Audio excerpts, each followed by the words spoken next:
Okay, we're live. Welcome back to the People's Basics live stream. I'm John Muniz.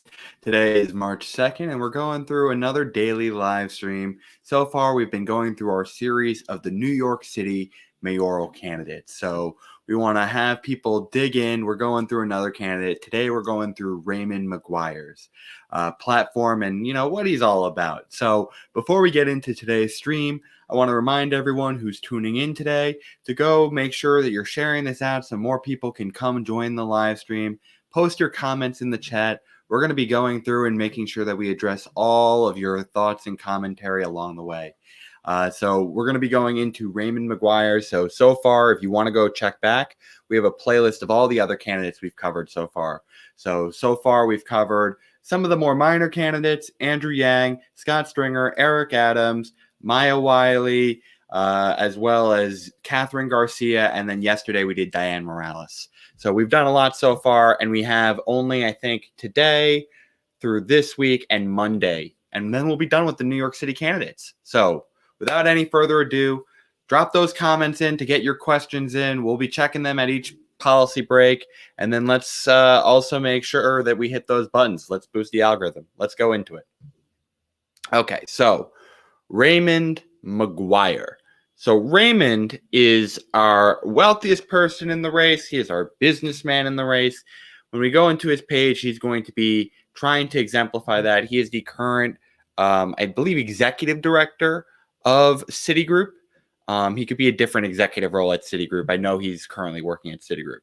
Well, let's see how he frames himself. Like a lot of candidates, how you frame yourself. Are you the story candidate, which it seems like he's starting from, like let me take you from the beginning of my life and pull you on back? Or are you the, let me have my about kind of tell you who I am today and then flash back to current things that kind of molded certain areas?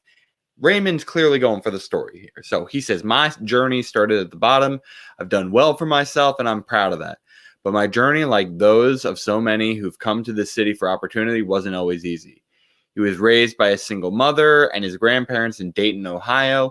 Ray McGuire and his two brothers didn't have much growing up, but they had family, faith, church, a loving home, and deep-seated belief that education was their ticket to anywhere. Okay, so this is a little bit more of like that kind of almost conservative appeal. Like it shouldn't be, but faith generally has a little bit more of a conservative appeal, especially. So let's see. I never knew my father. He never acknowledged me. A sorrow I share with far too many in the neighborhood. Even without a father, family was everything to Ray. His mother, Walitha McGuire, was, and to this day, a very powerful force in Ray's life. When she wasn't taking care of their family, she worked as a social worker. Ray saw his grandfather working in a factory during the week, as a janitor on the weekends, and serving as the head deacon in his church. His grandmother was the head of the church missionary board. His grandparents tried to save souls through faith. Through his mother and grandparents, Ray absorbed the values of working hard, believing in yourself, and looking out for people who need a hand along the way. Okay? When a fifth grade teacher saw something special in Ray, he got a scholarship and his family dug deep, sacrificed and borrowed money so Ray could go to a better school. Every day, Ray walked a mile or so and took a bus to get to a school where few others looked like him. I mean, the whole section here is just he wants to soften up his image of like, I came from humble beginnings, because now he's one of the more wealthy candidates in the field and showing how much he's overcome. So I guess it makes sense why someone like him wants to focus more on the story than the let's get you the platform. Like, what are my key values? That might come at the end, but I understand why he's going for this story, because it's impressive to reach where he did get. Okay, by 11th grade, I was a president of the student council and had a 4.0 GPA and was averaging 28 points a game on the basketball team. Good for you, man. Very good for you. When a teacher challenged Ray by saying,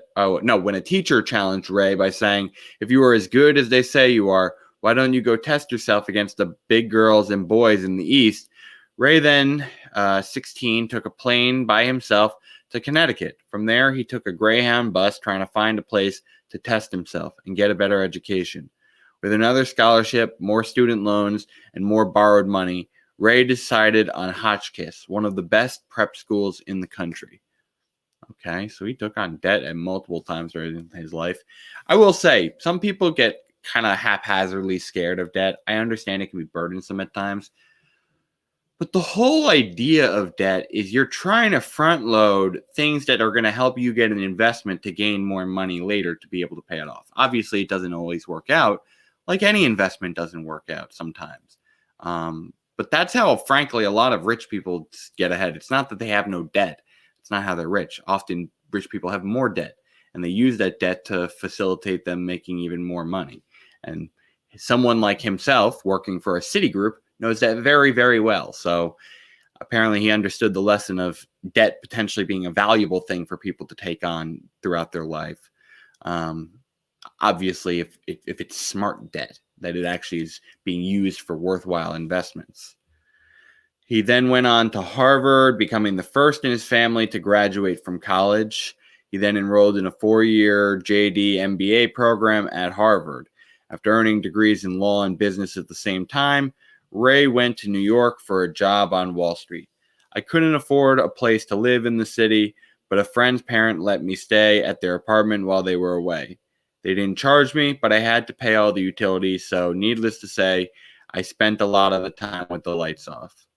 Like so many New Yorkers, Ray came to New York with wide-eyed with a mix of hope and fear, confidence and doubt. From day one, Ray knew New York City was where he wanted to build a better life, but he didn't know how to make it all happen. He was awed and inspired by the city's energy. For a kid from a small city in Ohio, the sheer size and speed of New York was intimidating. Ray felt like an outsider, and in the business he was going into, he was an outsider. Yeah, I can get that feeling. I had family. My grandmother came from Ohio and moved into New York City, and she's told me a lot about her experience in moving in and how unsettling that can be, of like kind of feeling starstruck in a way of just the magnitude of the city compared to the small towns where she grew up. And having worked in Wall Street, I know how intimidating of an environment that can be too. So let's see. He says next, almost no one in Wall Street corporate finance looked like me. I was reminded of what my mother and grandparents would say to me, that I had to work twice as hard to be considered half as good. I was one of the first, but since then, I made sure I was never the only. Over the last 36 years, Ray has led businesses responsible for generating $20 billion a year in revenue, supporting public and private sector clients around the world. He recruited and built teams to do multi-billion-dollar deals, and he advised the CEOs of companies on how to help their businesses grow, thrive, and create jobs. For the last 13 years, he was the head of global corporate and investment banking at Citigroup. Yeah, that's one of the biggest divisions, as you could tell, global corporate and investment banking at Citigroup. Yeah. And he was the longest tenured head of investment banking in the history of Wall Street. Ray has personally originated and executed deals valued at over $650 billion, while he has also worked to make a difference. As a Citi Foundation board member, Ray helped the firm improve the lives of people in low-income communities. He also recently helped write a groundbreaking report on the economic impact of systematic racism throughout his career. Ray has served as a mentor to the next generation of corporate and civic leaders in New York. By mentoring people, Ray has held the door open for many others, including those who grew up like him. I have been a have and I've been a have not. Today, I'm proud to be able to give back to my city, and I feel fortunate to serve a number of civic, charitable, and educational institutions. When Ray wasn't working, he was giving back to the kids in New York City by contributing to their educational opportunities. For 30 years, Ray has been on the board of the De La Salle Academy. This small independent day school primarily serves gifted students, many who live below the poverty line. Many of these kids commute every day, mostly by taking public transportation and sometimes for hours. They run the gauntlet of detractors and doubters back in the community just like I did. I'm sure they hear their friends say they'll never make it like mine did. Ray has also given back to the city he loves by serving on the boards of the New York Presbyterian Hospital, the New York Public Library, the Whitney Museum, and the Studio Museum in Harlem. He has also served on advisory boards for the Council of Urban Professionals, Sponsors for Educational Opportunities, Management Leadership for Tomorrow, and others throughout the city. Now Ray is running for mayor to lead the city's recovery as it deals with a loss of 1 million jobs and 1 in 3 businesses. Ray also knows the city was facing many problems even before this pandemic. He wants to use his experience to help rebuild our economy and improve the lives of every New Yorker. New York is the greatest city on earth, but it is a city at risk, grave risk. The danger lights are flashing red. We're facing a financial crisis unlike any the city has seen before. Too many kids who look like me or grew up like I did can't make it. Too many people are out of work. No jobs, no city. I'm running because the same old political answers won't fix that. Ray knows that racial and social justice are long overdue, and that New York has an opportunity to lead by example. He believes that a city built on diversity can be a city that leads the way on inclusion, opportunity, and success. Ray knows we must address bad policing and rethink our approach to public safety, while we also tackle inequities in housing, health, and the myriad of other systematic issues holding New Yorkers back.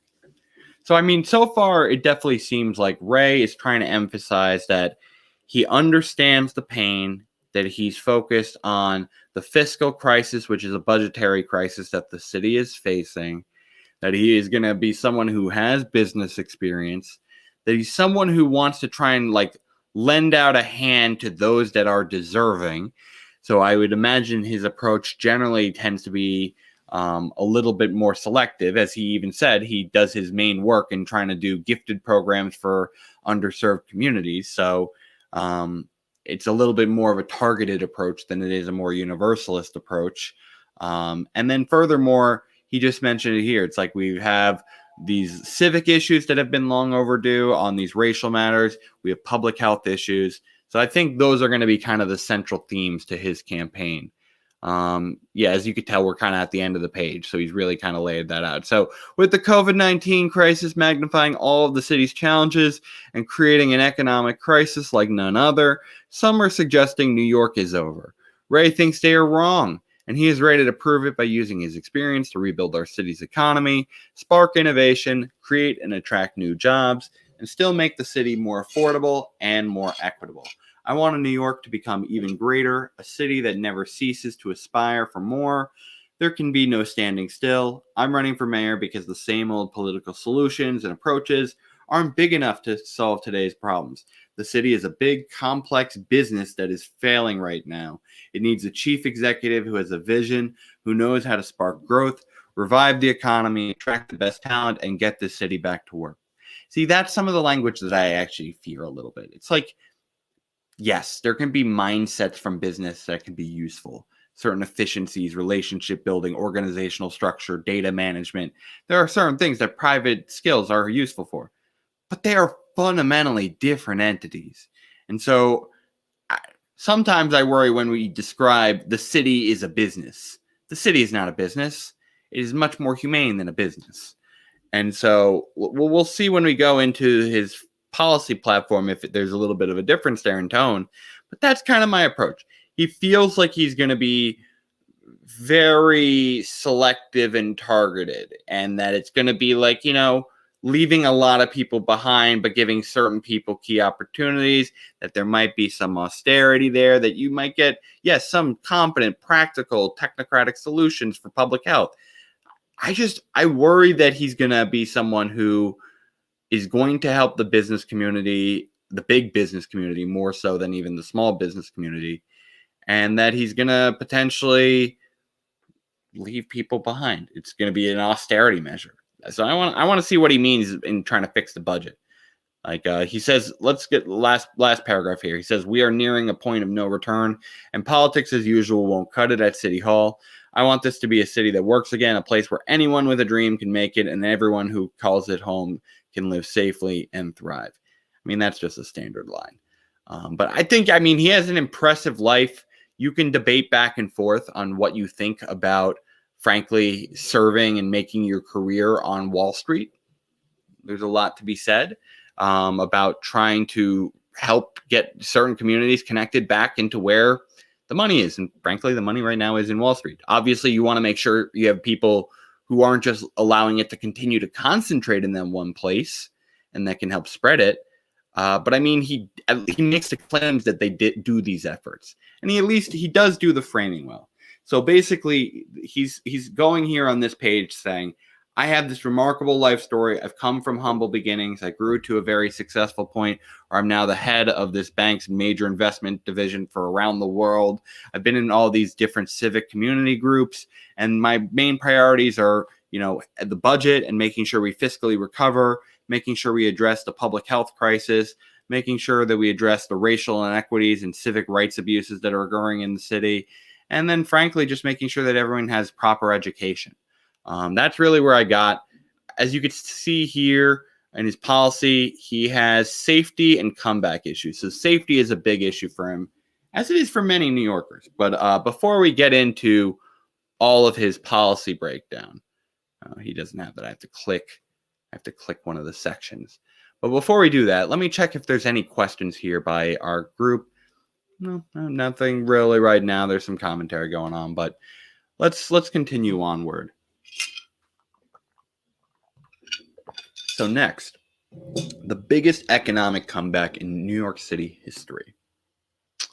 So he does that. He has a full plan for that. I want to see which we're going to have deeper dives. A safe city and a big economic recovery. So economic recovery and safety are his two big things. Then he has education, which has a little bit longer of a synopsis, but he doesn't have a full page. And likewise, he does the same for vibrant, affordable, and equitable. So let's start with the short ones first, and then we'll go into each of the deep dives. So let's go with this bottom-up approach. So we're going to go first with a vibrant, affordable, and equitable city. New York City is the greatest city in the world, but not all New Yorkers share equally in its promise and prosperity. 1 in 4 New Yorkers are severely rent burdened, with half of their income going to rent payments. Over the last 2 decades, New York has added people and jobs faster than we could build housing. That's why between 2014 and 2019, filled more than 18 million. Yeah, a lot of people want those apartments. We cannot take a cookie-cutter approach to affordable housing. We need to create a comprehensive citywide plan in collaboration with each community, a plan that creates jobs, respects neighborhoods, and protects residents from gentrification. Environmental justice must also be a guiding principle of that plan to ensure that the full responsibility of facilities that have negative health or environmental impacts is not placed on a handful of communities. Okay, so this is basically saying how we got to make sure that everyone's included in the process and that the burdens of the process are not just falling on one community's shoulders by having them be excluded from this process. Then he says, we'll partner with community developments, nonprofits that built much of the housing that still supports the middle class and working class families in neighborhoods around the city. We also need to update our building codes to support and encourage innovation. Building in our city is the most expensive in the country. We need to embrace new technologies and environmentally sound building materials that will ensure a sustainable and affordable future. Yeah, I mean, this is just, again, making it easier for us to address housing costs by making it easier to build. And so this, again, you have to wonder, like, what developers are coming in. Obviously, he says nonprofits here, but there can be a wide variety of nonprofits of what these different communities are thinking in terms of new housing developments. So I think that's something to keep an eye on. Next is fixing NYCHA must be at the heart of any effort to keep New York City affordable. If we don't make serious renovations to NYCHA buildings soon, they will degrade to a point where we will lose them. There are still 9,000 NYCHA apartments with lead paint that house children under 6 years old. We can't afford to wait to make those repairs. Ray will work with the Biden-Harris administration to secure additional funding for NYCHA, leverage public-private partnerships to improve services, and update administrative rules and procedures that can't stand in the way. Yeah, I mean, this is, again, a pitch that a lot of the candidates are saying. We have to make repairs to our NYCHA apartments, and that here he's saying specifically we got to focus on the lead, and that he's going to be focusing on trying to secure federal funds. I'd wonder what relationships he has there to secure those, and if there are other things he's looking to do with the NYCHA buildings, but this is something that I've just kind of heard as boilerplate from a lot of the candidates. We also have a moral responsibility to care for individuals experiencing homelessness. That means investing in transitional housing for those who are able to live alone, as well as providing full wraparound services and shelters and supportive housing. We cannot simply warehouse people in hotels or rely on scatter site housing, especially when dealing with high needs individuals. And when it comes to siting permanent or temporary shelters, we need better planning, greater transparency, and more listening to community concerns so we don't needlessly create tension with our neighborhoods. To me, this is basically saying you have to take people in the multiple stages of being homeless. So the first is that you just have to help get people off this street. And so that comes with the idea of transitional housing that's paired with supportive services to help get people fixed up into a permanent potential location, a permanent housing solution. And I don't know exactly if he means we shouldn't do these things at all, like using hotels and other housing facilities to try and fulfill the need as temporary measures in that transitional plan. Like when he says this, we simply cannot warehouse. I think this is just the idea that we have to support certain people. Like certain people, just putting them in a house is not a long-term fix. It's just a quick-term fix to making sure that they're in a stable condition. And it means it's still important. We need to invest in that, but I agree we need the supportive services too. The last thing he says here is, in addition to making New York City more affordable, we need to keep this a vibrant and livable city with clean streets and a world-class transit system. While the pandemic has created a budget deficit that will require reductions in spending, we can't afford to reduce essential services like sanitation or funding for our subways and buses. That's good to know. I guess to just know what's uncuttable in the budget. And it's nice to know that it's not the basics. Hopefully he keeps to that promise. These are the things that most people frankly count on for local service. A lot of the times you can maybe even get national plans for some other types of services too, or state plans even. But local stuff, those are essential. Next is the education part that he gives just a short summary on, which is investing in our kids from cradle to career. Ray experienced firsthand the transformative power of a quality education, which provided him a ticket to a better life. But New York City schools are failing to too many of our kids.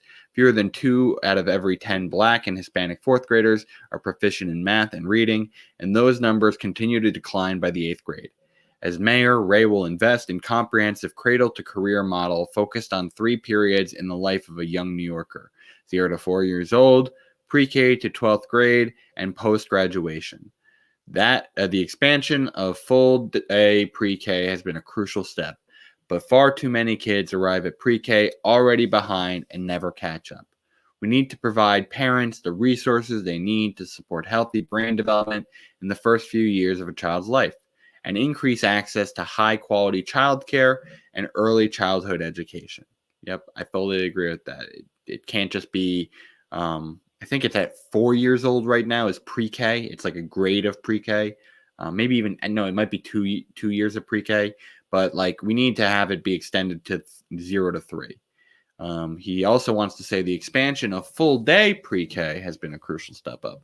Yeah, this is big. And I think more schools should be moving to a model that is frankly more year-round, more hours in a single day, so it matches up kind of with the parents' work day. So for now, it's kind of more of a 9 to 5 model. And then finally, I mean, they might need some supplementary after-school programs to help fill the gaps so that there's easy transition in childcare costs for these parents, and who's going to take care of their kids after school if they have to work late, or if they want to have just a night for themselves even sometimes after work.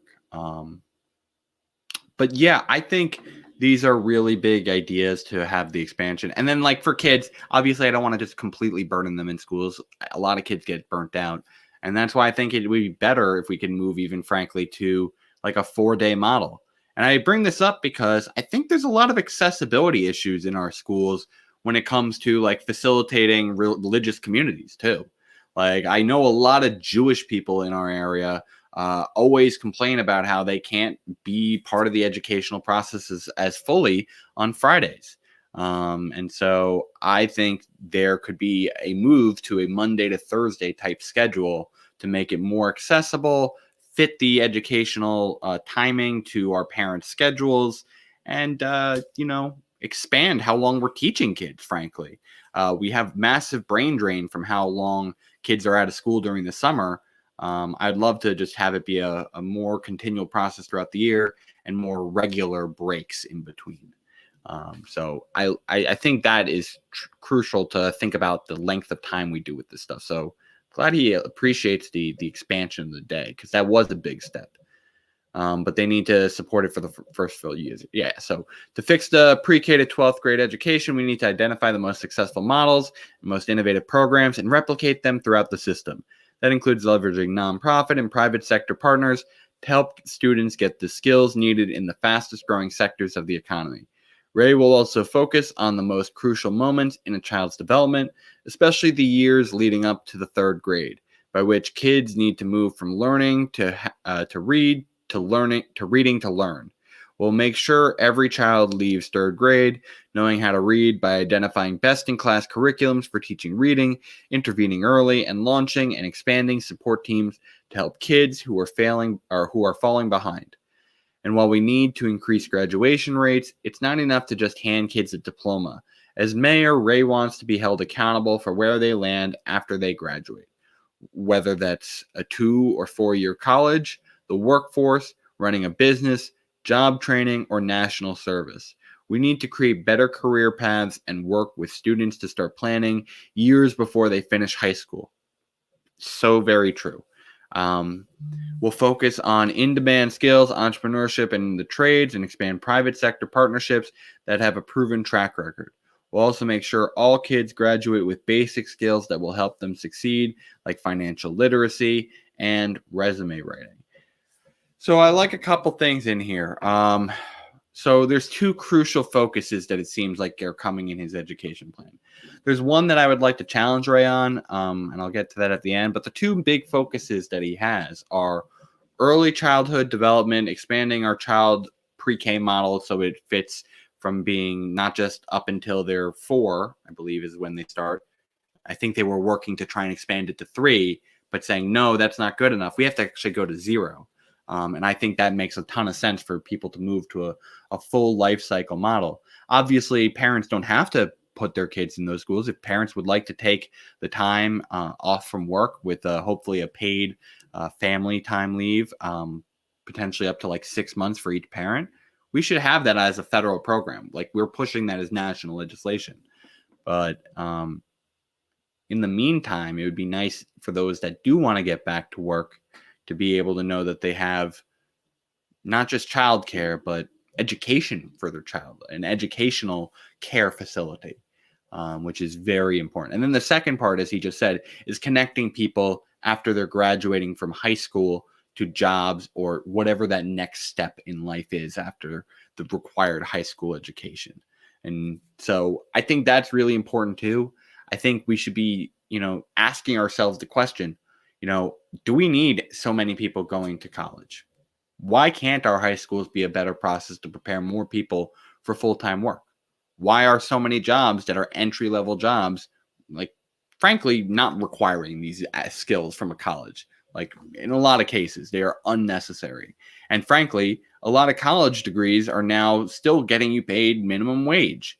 And so you have to ask yourself, like, are we doing the education process right by saying, okay, go off to college and start taking on more debt for the prospect of potentially getting a job that pays more? Maybe not. I think we got to start earlier. I think he's absolutely right with the idea of invest early to make sure that we have pre-K, and then make sure we're starting to prepare kids for what do they want to do next when they're in high school at a much higher level. And that these partnerships of these kind of private public entities of getting kind of maybe even internship experience when people are starting to turn 16 would be immensely valuable for people who, maybe even still want to go to college. I'll tell you this, the worst thing, in my opinion, for a person going to college is going in completely undecided. Like, if you have some options in mind, that's fine. That's a fine way of being undecided. But if you're just going to college because that's simply what you've been told you got to do, and you're going in undecided, that is just an absolute shame, in my opinion. We are saddling someone up with financial burdens that they are not going to feel comfortable taking on potentially. A lot of these people who end up going undecided, or even who are frankly in economic conditions where they struggle to afford just the living expenses of staying at these colleges or just taking off time from work, they end up dropping out. And that's how they get a lot of this debt that they can't pay off. They don't get the degree and they still get burdened with this debt. We should have like planning in advance and experiences that let us know if we're being properly deciding if this degree makes sense for us to go to college.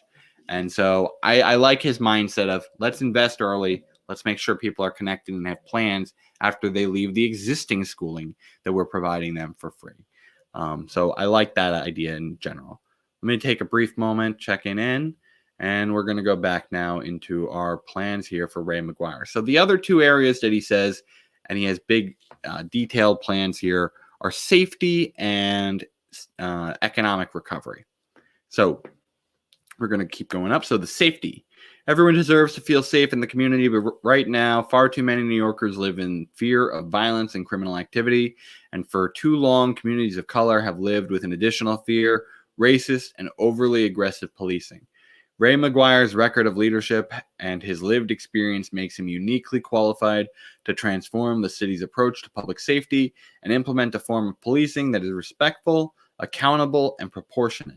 He believes New York City cannot tolerate crime and other issues that impact community safety and well-being, but that we must also apply effective and holistic solutions that are extraordinarily complex challenges, but complexity is no excuse for inaction. So it sounds like it's striking the similar tone as a lot of the other plans are, which is you obviously have to strike a balance here. You obviously need to reel in the police that are using excessive force, but we also have problems that sometimes are just frankly economic related, but other times are related to guns that are in the area, that are related to, frankly, drugs that have ravaged our populations. We have frankly, mental health problems that are impacting people. There's a lot of reasons why sometimes crime will occur. But we have been seeing a rise in violent crime, a lot of hate crimes even recently too for the Asian population in New York City. So let's see what he says on safety and justice. Everyone deserves to feel safe in their community, but right now, far too many New Yorkers live in fear of violence and criminal activity, and far too long. Yeah, okay, so no, that's the same thing he just said before, so I won't read that again. As Mayor Ray will hold himself singularly accountable for the actions of the NYPD and the public safety of the city without excuse, restructure the NYPD so that it can more effectively combat serious crimes while ending the criminalization of poverty and public health problems, ensure fair and equitable treatment by the police for all New Yorkers. The following outlines the actions Ray will take to provide safety and justice for all New Yorkers. Much of it can be funded through the reallocation of resources within the city's larger public safety budget, as well as through the reduction of costs resulting from unnecessary arrests, prosecution, and incarceration. Ray will also work with the Biden administration to secure our fair share of the $20 billion in grants the president has committed to invest in criminal justice prevention programs, and will also advocate for increased flexibility in existing federal funding streams to finance newer models of public safety. Okay, so he's saying, A, I'm accountable. B, we need to stop criminalizing so many things that are just crimes of poverty, essentially, and focus on the serious crimes. Wholly agree with him there. Make sure that there is no longer discrimination within the ranks of the police force. Wholly agree there.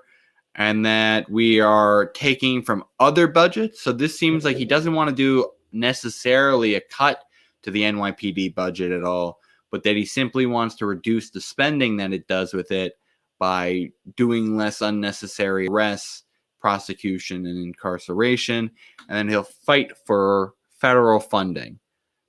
It seems reasonable. I think the reduction in the budget is something that I think a lot of his opponents might hammer him on. I'd also wonder, like, how are you going to hold them accountable? Like, what is that? So let's see. Does the full plan go into the depth we want? Looks like it is. It's opening up a nice PDF. Let's see how long it is. We're only going to cover the top headline stuff in this. That's 11-page thing, so it's just not that bad. We can cover it all probably. Okay. It's another thing. Let's see. So his personal message. My fellow New Yorkers, my approach to public safety and justice is defined by the twin experiences of my life. I've been a have and I've been a have not. I was raised on the other side of the tracks in Dayton, Ohio by a single mother. I understand how the neighborhoods most affected by discriminatory policing are often the ones that have the greatest need for public safety. Because I had the support of my family, my community, and a few lucky breaks, I was able to make it to the heights of Wall Street. Who knows where I'd be if my 5th grade teacher had not gone out of her way to get me a scholarship to attend a better middle school. That's why I understand that justice isn't just about keeping crime down, it's also about lifting people up. When I arrived in New York after law and business school, almost no one in Wall Street corporate finance looked at me. It was hard. I mean, this is, yeah, he's given the same things he told us in his about page. I'm going to skip on. I want to go to the policy. This is, again, the same page we just read from before, so I'm going to skip this. So let's see. This looks like we're getting into the meat and potatoes. Okay, so he wants to create a new chain of oversight and accountability that starts with City Hall, including a deputy mayor for public safety. So he wants to create a specific position for public safety management. Probably going to be a little bit more holistic. The NYPD has long been siloed from the rest of city government and given relative autonomy. Ray will treat the NYPD like any mayoral agency by providing day-to-day oversight from City Hall. In addition to playing a direct role in the management of the department, Ray will appoint a deputy mayor for public safety with direct oversight of the NYPD and other criminal justice agencies. The deputy mayor will also be given a mandate to direct and coordinate resources from other city agencies that will play a role in creating safe communities, including NYC, Department of Homeless Services, Health and Mental Hygiene, Youth and Community Development, Children's Services, Housing, Parks, FDNY, Sanitation, and Small Business Services. So this is just kind of saying, like, hey, you're going to fall under my jurisdiction and we're going to work with other people as inputs for a more holistic way of doing public safety. I think that's a totally reasonable policy. Hold entire chains of command accountable for officer conduct. If we want precinct commanders to instill a culture of respect, accountability, and proportionality in the department, we need to hold them accountable for officer conduct. When one or more officers is involved in a serious incident of misconduct, accountability measures will be taken not only against the officers involved, but also their commanding officer. And that officer's commanding officer. At the same time, Ray will also ensure officers who go above and beyond their contributions to community safety and outreach are recognized and rewarded, along with their commands or entire precincts. This approach helped address deeply entrenched corruption within the NYPD in the 1970s and can be similarly successful in correcting issues facing the department today. This is a very interesting proposal. So I've heard similar proposals like this when it comes to basically holding other officers who are at the scene of the crime accountable if their fellow officer is using excessive force. But I mean, this makes more sense. It's under their command. Like, if this has been like someone who's gotten repeated warnings, I think, frankly, the punishment should scale with that for the people who keep enabling them. How do you have a culture change without, frankly, leadership saying that this is a problem and that they're not going to accept that from their ranks? Right now, so much of it just gets handled internally, so that there isn't really any need for accountability from command. But if now they're the ones being investigated too, like, he'll need to address that too. Like, you have to move where the investigations are coming from. But they have the culpability too. That means you can't just say it's the one bad apple. You're going to start taking the measures to prevent these types of things from happening in the first place. So I like it in theory. I'd want to know like more again about that, but I think this is like a sufficiently detailed idea. I would support something like this in my mind, where you hold the people above the officers responsible for their officers, and that there should be some system of like, if one thing happens, if it's an errant thing, like if you don't know that this could potentially happen from your officers and they just break protocol, like should that be on the leadership if they establish the right protocol and there had not been any previous warnings? I don't know. So I think there should be like a scalability kind of with it. But yeah, if there's clearly they're turning a blind eye, you need a way to kind of check that and hold them accountable criminally, even if they do these actions and someone loses a life that we should know should not be on the force anymore. Okay, so next, conduct a top to bottom review of all public safety spending to focus resources on prevention, community investment, and combating the most damaging types of crime. Ray will conduct a top to bottom review of the city's budget. Sure, looking for inefficiencies by looking at the he'll start to look at the 1.2 billion increase in the NYPD's annual operations budget since 2010. That increase is part of a larger trend of an unchecked budget growth over the last decade. If we're going to fund new public safety priorities, everything must be on the table. Interesting. So that tells me that he actually might be willing to do some level of defunding effort. I don't think he's going to give a specific number, but he's going to look into it. So resources can then be redeployed to some of the interventions mentioned below, as well as refocused on the types of criminal activity causing the most serious harm to communities.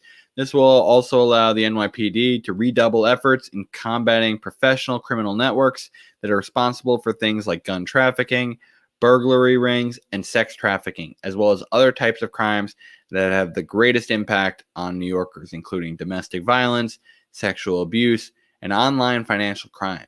Interesting. It's interesting that last one that's included.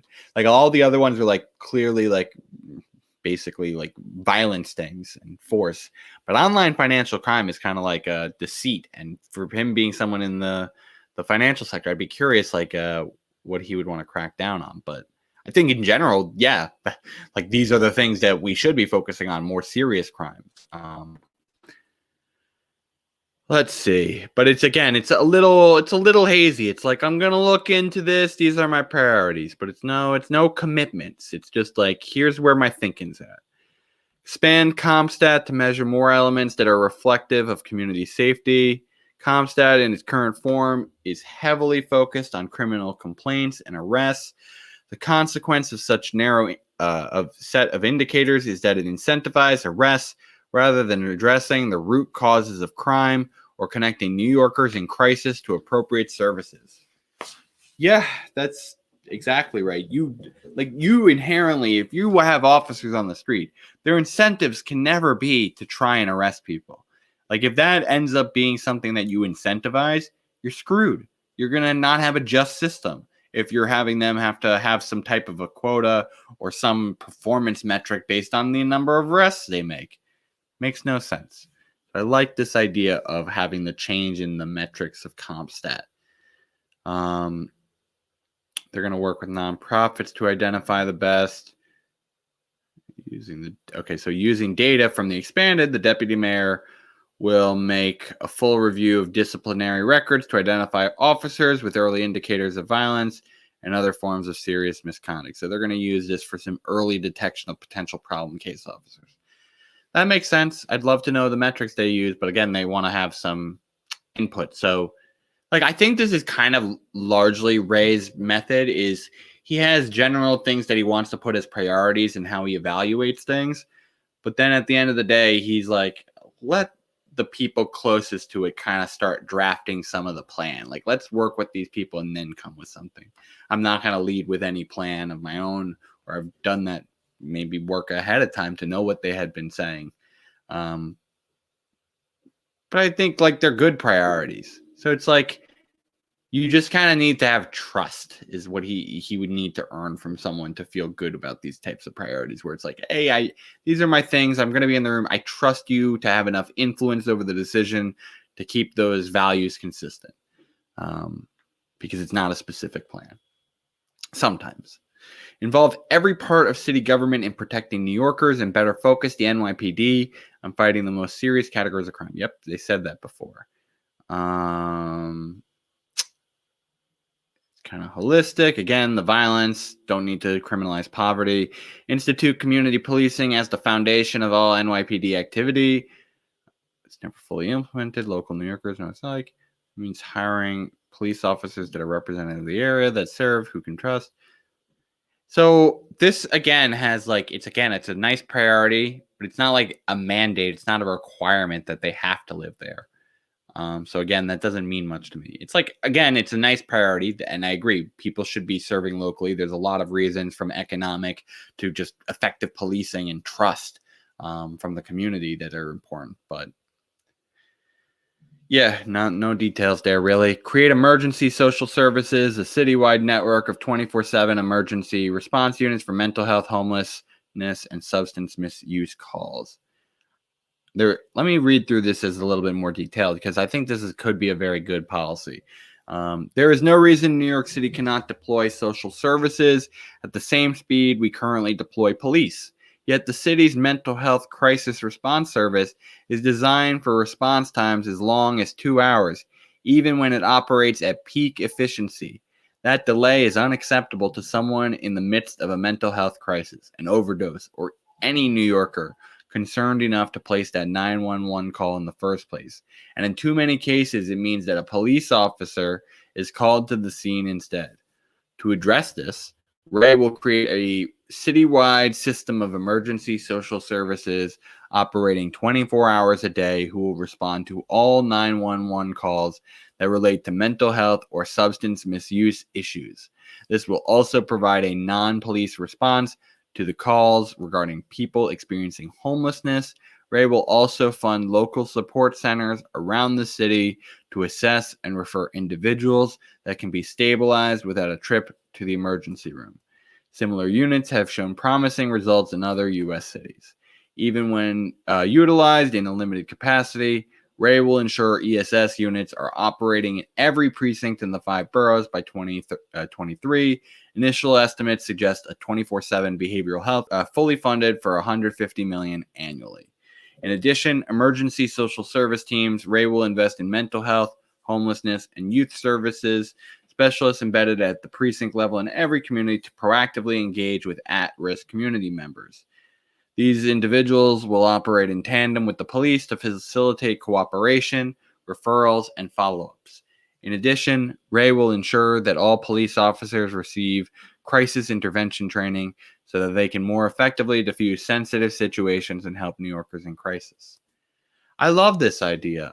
This is the kind of an idea of like a 912. He wants to consolidate it into 911 and then have the dispatch be able to get the right people there, which there's debate on whether you want it to be run that way. You maybe have to have 2 different call centers. I could see doing this consolidation, but I love the idea of just having, frankly, non-armed forces who are specialists showing up to help people who are in times of need or are facing drug problems or anything like that.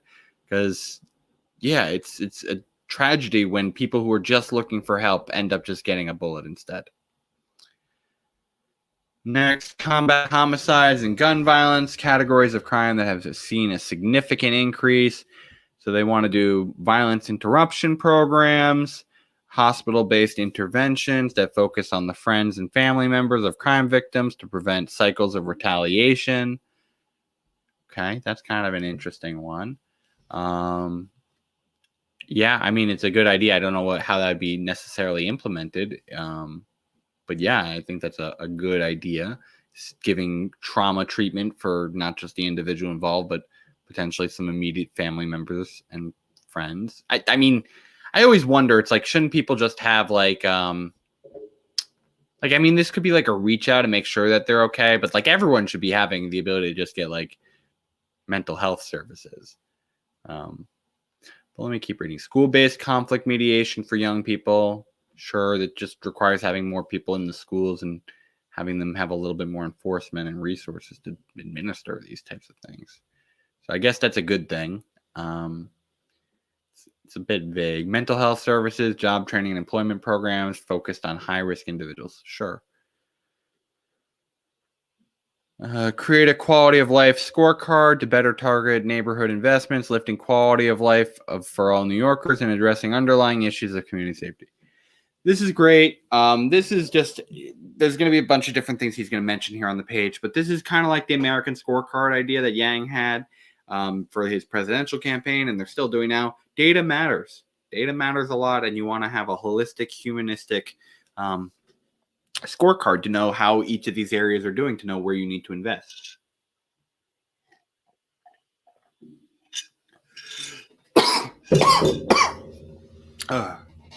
Sorry about that. Next, help New Yorkers and the homeless transition to stable housing. Yeah, we already read his policy on that. When individuals break the law, focus on accountability measures that reduce recidivism on arrest and incarceration, and provide services that can prevent and reduce recidivism. Yeah, individuals that break the law need to be held accountable. Yeah. I mean, this is basic sense. We want to just break the recidivism cycle. It doesn't look like he has. Let's see. Is there something specific? It's probably going to be like, let's connect people who are coming out of jobs with the necessary like health services and social workers, as well as with job training. That's almost every time when you hear this policy. Yeah, that's what it is. Okay, so next we go on to hold the commissioner accountable for disciplinary actions and further empower the CCRB to investigate misconduct.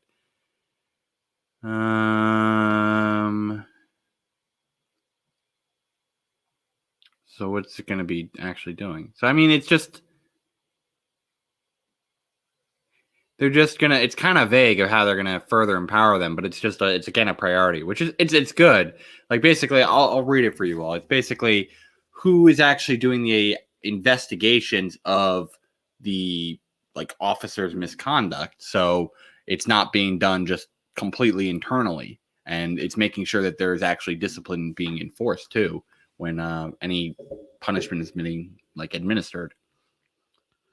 And qualified immunity for police officers. Yeah, we don't want just bad officers shifting precincts. We want them to be held accountable in every area that they're kind of in. And then make families of victims of police violence eligible for crime victims benefits. Yeah, that makes a lot of sense to me. Again, it's kind of similar to the one they said above for the trauma part. But this is just other benefits to like funeral costs is another thing that they're basically including in this bucket now. Yeah, and that makes a lot of sense to me. Okay, let me check back. And now we're on to our last part of Ray's platform. This is economic recovery plan. So let's go back up.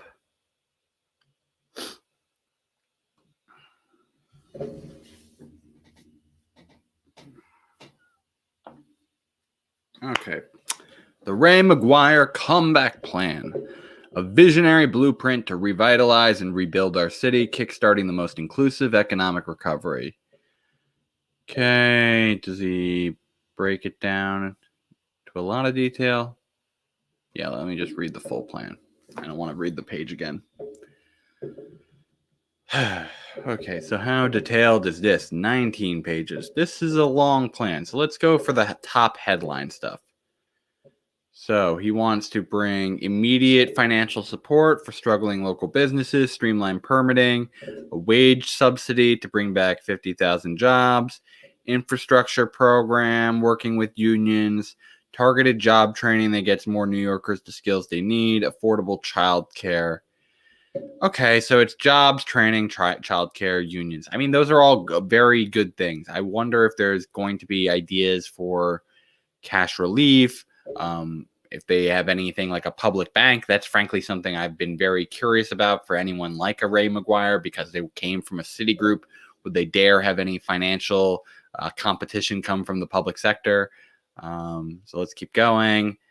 He then goes into saying he wants to get people back with an accelerator program. It'll allow subsidized workers to access additional federal funds via the earned income tax credit. Okay, so this is the wage subsidy plan that he was talking about. Allow small businesses to keep their sales tax receipts for 1 year and use those funds to bring back employees or pay utilities. This is kind of nice. This is like it's a way they can feel good about getting new customers through the door, not feeling like they're getting extra taxed during these times when they're having all these restrictions put on them. And it's kind of like backloading this for later. They can use these as a way to like kind of offload other costs. Like they might want to, instead of paying this tax, they could bring back an employee or pay off utility bills, as they kind of say. That's a really smart idea. Allow city permits and licenses to renew for the next 12 months without any fees. Yeah, this is a nice convenience thing. Like we shouldn't have to, frankly, in general, constantly repay these fees, but we do. And so this is, I guess, a nice way to make sure, at least as a temporary measure during times of crisis, people aren't being slammed while they're being restricted from being able to properly do business. Then they want to provide rent relief. Again, this makes a lot of sense. People have been getting shortchanged as business owners, and not just business owners, but renters alike, just like people who are residents, because they have not been able to make the income that they normally would be getting. And that's because there are artificial restrictions placed on the economy. Yes, it's because we want to do public health measures, but that means we were supposed to be providing the economic help that up front that we didn't. So now we have to provide relief on the back end because we messed up front. Then get small business owners relief on their utility bills. Again, good. Same thing like a rent. It's a recurring fee. Likewise, that needs to be covered. Work with credit rating agencies to suspend credit rating scoring for January 2022. I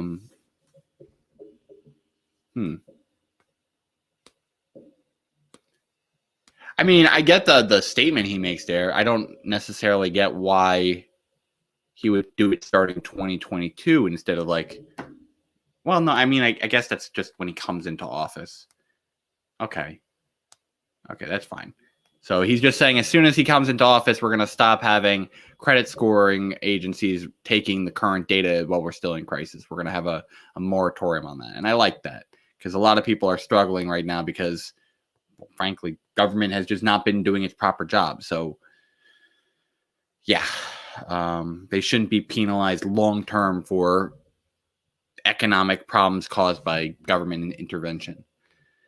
Next, launch the Comeback Initiative to make capital accessible and available to small businesses through community banks. Okay, so this was what I was kind of curious about. Small businesses, especially family-owned and family-run businesses, and those owned by people of color and immigrants have a very difficult time accessing credit.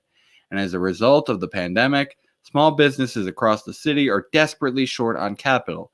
Larger banks often require years of audited financial statements and high credit scores. They also prefer to make loans of more than $1 million, while many small businesses need loans of $20,000 or less. To rebuild our neighborhoods, we need to build an army of leaders who can reach these small businesses. Community Development Financial Institutions, CDFIs, are nonprofit organizations specifically designed to reach them. Examples of New York City-based CDFIs include Ascendus, formerly ACN East, BOC Capital Corp, Community Capital New York, Neighborhood Trust, and Grameen America. But these community banks have been underfunded and undersupported for years. We want our comeback to reach every New Yorkers. We need to get resources in the hand of community banks to fund small and minority-owned businesses and the next generation of entrepreneurs. Ray will leverage his deep relationships in the business and philanthropic community to launch a comeback bank initiative, calling in every favor to supplement city support with capital that can be used for expanded lending through community banks, because small businesses have different needs that require different financing strategies. Offerings would include both the short-term and long-term loans, as well as philanthropic grants that can be issued through community banks. Additionally, the Comeback Bank Initiative will provide training, technical assistance, and technology support to the staff of the community banks and help digitize and modernize their operations so they can better serve small businesses.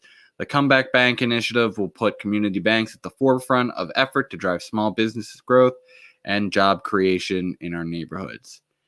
So This sounds kind of like more of a short-term philanthropic, like let me raise money from my network to get into these community banks, which I feel like he should be able to do anyway without being mayor. Like the whole thing that kind of disappoints me about this is that he doesn't actually want this to be a publicly financed program, that he wants this to be something that he just tries to get money specifically from the private and philanthropic parts of the world to help spur into community banks. So I'm not as impressed as I'd like to be there. I think it's good that he wants to help those banks. Don't get me wrong, like at all. Like we need to be helping the CDFIs of the world, but I'd like him to actually say, like, hey, we're going to use public funds to do that. We're not just going to try and be a facilitator and get banks connected to you. I think we want to do more than that. We want to actually use public dollars to help those organizations. As Ray meets with small business owners, they're consistently describing fundamental barriers. Yeah, so this is just a deregulation. So they want to treat small business owners as the city's customers. I sometimes worry about that. Like they're not really the customers. Like it should be kind of labor and the customers, not the business. Like obviously we want to support it and provide resources, but let me read it. Maybe I'm being unfair because I do think we do need some standardized business services. So let's see what they mean by that. Ray will require all city agencies, starting with the Department of Small Business Services, to transform their approach to city business community into a customer service approach. When small businesses do well, New Yorkers do well, and Ray will treat them as the city's customers, not sources of revenue. Okay, so it's that kind of a mindset. We want to help them do well and want to stay here and do business here, not just take their money. Yeah, I get, and we should be supportive in that way. So let's see. That's a mindset thing. This isn't a real change at all. Shot clock for permit approvals. Ray will require all city agencies responsible for new business inspections, permit approvals, and other authorizations to complete phase 1 of the process for most types of small businesses within 90 days of receiving an application, up to and including scheduling inspections. He will also require that the entire process be completed in 180 days. Assuming that the business's application is complete, any agency that does not meet the 90-day deadline will have to cut its permitting fees for that business by 50%. If the agency does not meet the 180-day deadline through no fault of the business owner, that fee will be waived entirely. On a quarterly basis, the mayor's office will make public the amount of time it takes to complete the permitting process and the number of permit fees that have been reduced or waived in any year to ensure transparency and encourage efficient processing. Ray will also determine where agencies may need additional capacity to keep up with the number of new business applications and increase resources accordingly. Good. I was actually waiting for that last sentence. Yeah, this makes a lot of sense to me. If you want to do business in the area and you're going to be kind of held back by government, you can't be expecting to be paying such exorbitant fees. You're not like really supporting the growth of these businesses. You're making it, frankly, more difficult and making it more difficult to create jobs in the area and do business in the area. Now, obviously, you want to make sure that things are safe and that the permits are properly filled out. And so this is clearly saying if you've properly filled out your forms within those periods and they have not processed it by then, they owe you a discount. And so I hope there's kind of an enforcement mechanism there. And again, I do hope that they truly mean that they're going to provide the capacity support so that we're not just constantly waiving all the fees and that are sometimes necessary. But yeah, I agree that this is like a measure of good incentives for encouraging efficiency. If we give the proper amount of support to say, hey, we can actually achieve these goals if we are doing things efficiently. So that's kind of again, it's a philosophical thing, but there are like specifics here. The idea of like saying, hey, if you don't hit these specific day amounts, like 90 and 180 days, the customer is getting a discount, whether it's 50% off or 100% off. And that is, I think, a smart mindset. Opportunity to cure violations without paying a fine. There are currently only 43 violations for which the city will waive fines. If businesses prove they have cured the issue within 30 days, Ray will work with every relevant agency to expand that list to other violations that do not create meaningful risk to health and safety. And instead of the burden of proof being on the small business owner, Ray will require the city to verify that the issue has not been cured before a fine is levied. That would be nice. The enforcement might be tough. You would have to really ramp up the administration to be able to do that rather than having the businesses do the admin, but it's an admirable cause. And I agree. Like, if we can cure the violation, and again, the definition of cure might be lacking a little bit potentially. It might matter a little bit fine by fine, but the general principle is that, like, yeah, like, we shouldn't just be stealing people's money sometimes for things that they didn't know better about, and they fixed it. Like, that shouldn't be the society we live in. Is we nickel and dime people with our government. I fully agree with that. This is one where I would just want to know a little bit more. And I guess this is kind of a holistic approach. Ray would need to know more. There are so many different potential fines that you kind of have to look at it by a case-by-case basis. Then he wants to create a real one-stop for small businesses. Well, the Department of Small Business Services has consolidated some processes and online offerings.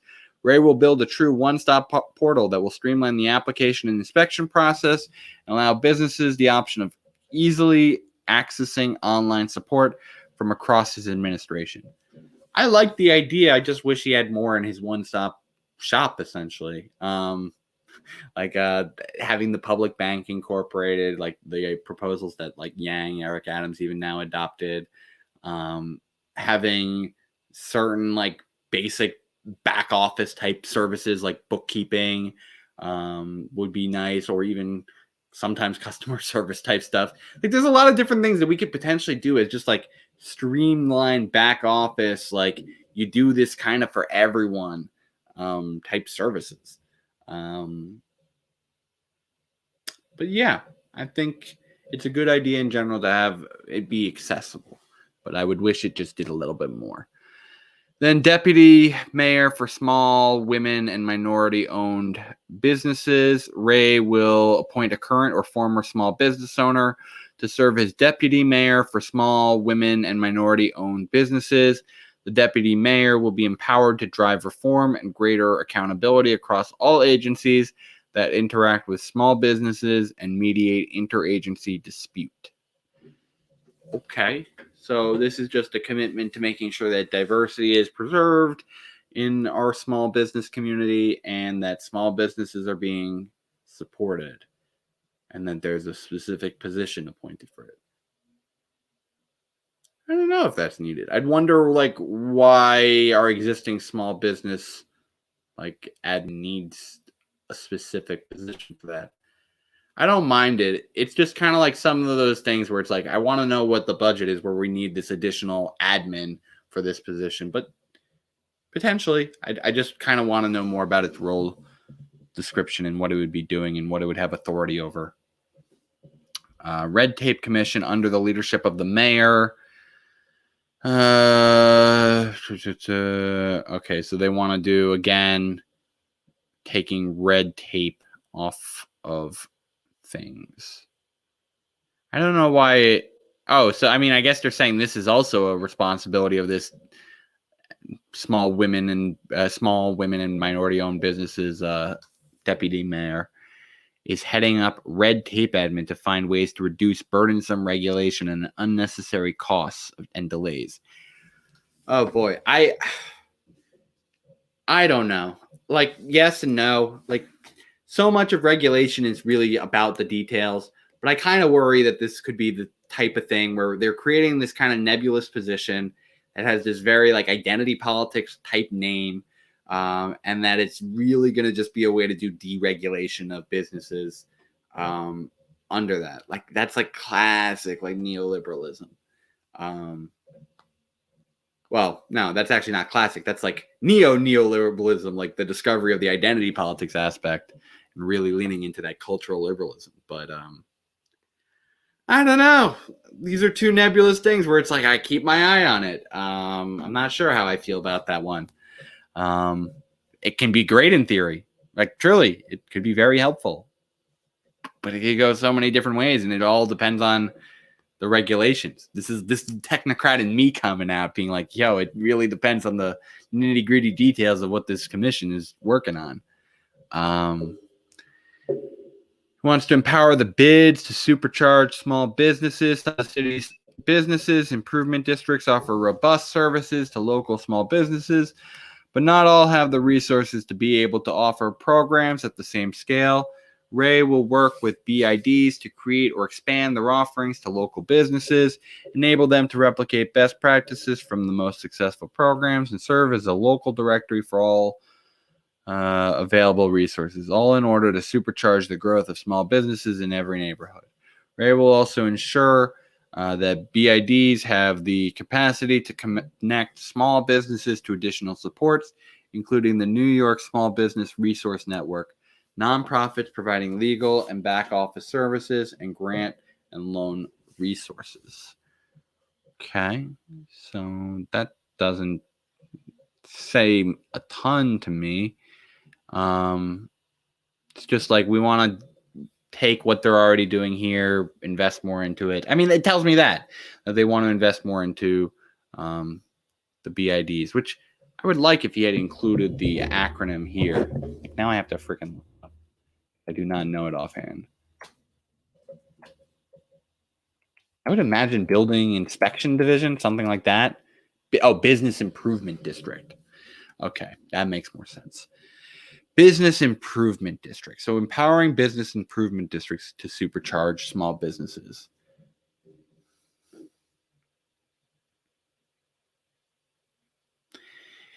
Yeah, I mean, this is just making sure that it's kind of equitably spread between the different business small like investment districts. So this could be like good, but this is another way where you can have just kind of like finance abuse certain areas potentially. It depends on like how they try and do the incentives here to empower the investment in these business improvement districts. Good jobs and infrastructure, housing, prevent threats to safety, sustainability, community, like broadband. Okay, yeah, that's good. Transit projects. So yeah, I mean, this is just like we're going to create the jobs program to rebuild infrastructure, and that's very good. And then it's federal funds and securing additional capital investments and reducing costs. Let's see, modernizing building codes and encouraging innovation. Yeah, like a lot of this generic is just like we're going to do a nice rebuild of the different infrastructure things. So that'd be nice. This is a new one. This is a unique one. Yeah, well, not actually a new one. Some of the other candidates actually also have this too. But like the idea of expanding the summer jobs programs, I think that makes a lot of sense, especially for young people to have jobs doing some of these kind of more hands-on skills. Yeah, I think we need to be building up internship experience. And how else do you do it? You're not always going to get enough private jobs who are willing to supply. Well, then you're going to have public ones. And we have a lot of work to be done. So I like that. And then he wants to have a big party when COVID's over. That's another one that Yang liked as an idea as well. A lot of people apparently want to have a nice party and use it as a marketing ploy. Treat tech companies as partners in economic growth. While cities like Miami have been actively courting technology companies, New York has failed to champion our own incredible technology ecosystem. Ray will use his mayoral, bully pulpit, and global network of business relationships to promote New York City as the best place for technological talent, while also working with our technology companies to increase local hiring and support and mentor startups from diverse communities. You'll also find opportunities to match growing technology companies with a vacant office space, accelerating our recovery and giving more companies a real footprint in the 5 boroughs. Okay, so that's just kind of a focus. I have my own questions there, but I do think that is a good area of focus for New York City to expand into. I think a little bit of what we would want, frankly, is a little bit more resiliency, frankly, for future economies where we might struggle to get together. Technology is something that kind of can do that. A lot of our entertainment industry and hospitality industry, these can create those problems of being very reliant on being able to get together. So yeah, I think that's a good area. And technology is obviously always going to be kind of a growth area because technology can mean so many different things. Then yes, universal access to broadband. That's great. But it seems like, let's see, this will help close it. He doesn't say how he wants to do it. Yeah, he doesn't say how he wants to do it. He just says we want to do it, which is, again, I love that detail. Like, are you going to subsidize the telecom companies like we've done already a couple times, or are we going to build it ourselves? Love to know that. And then likewise, he wants to put technology into the grid, make our city more efficient and smart and have more data, which is great. Get more funding to local tech companies and underrepresented communities. How does he want to do that? Ray will leverage the city's large IT budget to provide more opportunities for local tech companies to compete for public dollars. He will also explore opportunities to match investments by venture firms that are willing to provide seed or A-round financing to underrepresented entrepreneurs, as many people of color and women still struggle to access the capital they need to launch or grow a startup. So it sounds like this is almost like a little bit of almost like a privatizing effort, like using some of their IT money that's supposed to be used on public efforts to instead like invest in private companies. And I don't know. I'd need to know where he's pulling that budget from. If it's an increase, that's great. If it's like taking from an existing public budget of something, well, let me know the program that it's coming from, and we'll see if that's worth the cut. And then lastly, he says, make CUNY the #1 supplier of tech talent. Ray will partner with CUNY to make it the #1 supplier of tech talent and double the number of underrepresented New Yorkers graduating with STEM degrees. Okay, so that's how he's kind of going to try and push the tech focus of the city is, again, education, and again, trying to have the small business people give a little preferential treatment to tech. So it's okay. It largely depends. There's a lot of fluctuation here. That's the problem with politics. Even when you get through these people's detailed policy platforms, we still sometimes say, like, what do you really mean here? Like, when rubber hits the road, what are you going to actually do? Okay, next, create local job hubs in the neighborhoods in all 5 boroughs. So this is just where you can do workforce training. Okay. I'd want to know like what's already existing there, but it's good to have that everywhere. People who can help get you connected to jobs and train up for those jobs. Yeah, I have no problems with that. Ensure that businesses owned by people of color and women receive a fair share of city spending. Create a $50 million loan fund targeted to small minority women business-owned enterprises, especially in the construction field. Okay. So he wants to have the targets for the specific contractors, break up larger contractors to allow these businesses to compete better. I like that one. It just kind of allows all small businesses to be able to compete better. Implement a Rooney Rule for underrepresented minority and women-owned business enterprises for categories in which qualified MWBEs are certified but are not receiving a fair share of contracts. Ray will work to implement a Rooney Rule requiring agencies to consider at least one MWBE firm from the same industry for new bidding opportunities for at least 1 year. The Rooney Rule refers to an NFL policy that requires all teams with a head coaching vacancy to interview at least 2 candidates of color before making a new hire. It has been adopted by a number of private companies to increase diversity without instituting hiring mandates that violate the law. That I can totally see. Like, yes, you should have to consider people and share fair representation of a chance to have earned the job. Now, obviously, there can be some level of a problem in that people might just do the interview, but then not really want to take them even through the interview. And so it's a waste of their time. But I think they're right in that this has had more often the success in improving diversity than it has had a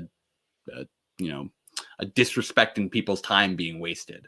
I think the people in the NFL have regarded this as a success as a policy, as he just quoted in his example. So I think that's a very reasonable way to kind of do quotas, is saying, hey, give them the opportunity to interview.